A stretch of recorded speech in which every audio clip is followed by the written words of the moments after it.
ओम श्री गणेशाय नमः। ओम नमः शिवाय। श्री शिव महापुराण पहला अध्याय। महापुराण का वर्णन। नरक लोक वर्णन करूं 28 प्रकार। शतरौरभ 40 शत मंडल पावे जार। शौनकादि ऋषि तथा अन्य मुनिजनों ने भगवान वेद व्यास के परम पुराणिक शिष्य श्री सूत जी से विनम्र शब्दों में हाथ जोड़कर प्रार्थना की कि हे महात्मन, आपने पुराणों में श्रेष्ठ श्री शिव महापुराण को अमित फलों को देने हारा तथा समस्त वेदों और उपनिषदों का सार कहा है। सो आप सब इस शिव पुराण के महात्म्य को श्रवण करना चाहते हैं। आप कृपा करके हमसे शिव महापुराण के महात्म्य का वर्णन करिए। ऋषि जनों के इन स्नेहासिक्त वचनों को श्रवण करके श्री सूत जी परम प्रसन्न हो बारंबार भगवान सदाशिव के चरण कमलों को वंदना करते हुए बोले, हे मुनीश्वरों, आप प्रशंसा के पात्र हो। आपकी भगवत भक्ति देखकर मेरा हृदय अति प्रसन्न है। आपकी इस उत्कंठा को देखकर मैं आपके समक्ष शिव महापुराण के उस परम पुनीत महात्म्य का वर्णन करता हूँ जो देवताओं को भी दुर्लभ है। यह महात्म्य समस्त फलों को देने वाला है। इसके श्रवण मात्र से ही प्राणी भगवान शिव की असीम कृपा को प्राप्त करता है, क्योंकि इस महापुराण का वर्णन सर्वप्रथम भगवान सदाशिव ने अपने ही श्री मुख से श्री संत कुमार जी से किया था। इसी कारण यह महापुराण के नाम से विख्यात हुआ है। भगवान सदाशिव के मुख से शिव महापुराण को श्रवण कर संत कुमार जी ने इसे श्री वेद व्यास जी को सुनाया। भगवान वेद व्यास जी ने लोकों का कल्याण करने की इच्छा से इस महापुराण को संक्षिप्त करके मुझे सुनाया है।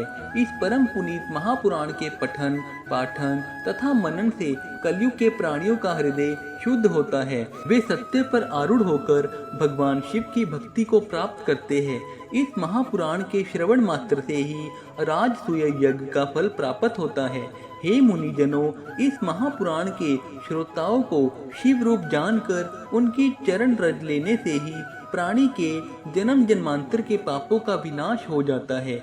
यदि प्राणी के पास समय का अभाव हो तो वह दिन में थोड़ा सा समय निकाल कर ही इसके पाठ को श्रवण करे। ऐसा करने वाले प्राणी के समस्त क्लेश नष्ट हो जाते हैं। उसे समस्त प्रकार के दान और यज्ञों का फल सबसे ही प्राप्त हो जाता है।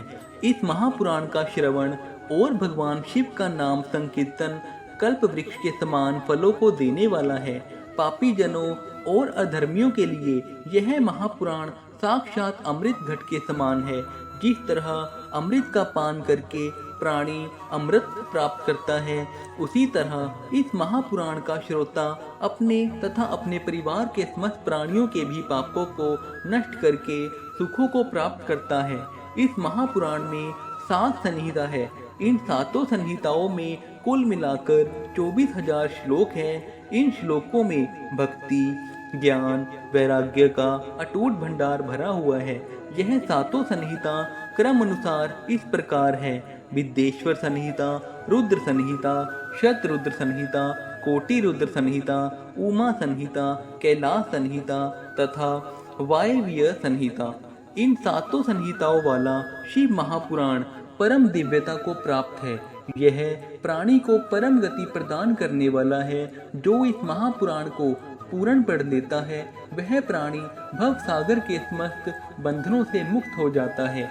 हे मुनिजनों, वह प्राणी महान दुर्भाग्यवान है जो मानव देह धारण करने के पश्चात भी इस महापुराण को ना तो पढ़ता ही है और ना श्रवण ही कर पाता है। वह जीवन भर अज्ञानवश भ्रमता रहता है। शिव महापुराण मुक्ति को प्रदान करने वाला है। जिस घर में यह महापुराण रखा जाता है, वह स्वतः तीर्थ हो जाता है। इसके प्रभाव से अश्वमेध और सहस्त्रों वाजपेयी यज्ञों का फल प्राप्त होता है। जो प्राणी इसे भक्ति पूर्वक श्रवण करता है, उसके कोटि कोटि जन्म के पाप सबसे नष्ट हो जाते हैं। गंगा जैसी परम पुनीत नदियाँ और सातोपुरी तथा गया आदि तीर्थों का जो फल प्राप्त होता है, वह इस पुराण के फल के सम्मुख है। जो प्राणी शिवजी के चरणों में प्रीति स्थिर करके इस पुराण को पढ़ता है, वह निश्चय ही परम भाग्यशाली है। जो मृत्यु के समय इस पुराण को श्रवण करता है वह सीधा शिवलोक को प्राप्त होता है। जो इस शिव महापुराण का सत्कार रेशम के वस्त्रों से करता है वह सर्वदा सुख प्राप्त धरता है। यह पुराण भगवान सदाशिव का सर्वस्व है। यही महापुराण धर्म, अर्थ, काम और मोक्ष देने वाला है। अध्यात्म का ज्ञान करने वाले प्राणी को इसका सदैव सेवन करना चाहिए। यह पुराण ब्रह्मा, विष्णु आदि देवताओं को प्राणों से भी अधिक प्रिय है। इस पुराण की बारंबार वंदना करता हूँ। दोस्तों, इसी के साथ कल हम सुनेंगे महाशिव पुराण का दूसरा अध्याय। हमारे साथ जुड़े रहने के लिए चैनल को सब्सक्राइब करें। धन्यवाद। हर हर महादेव।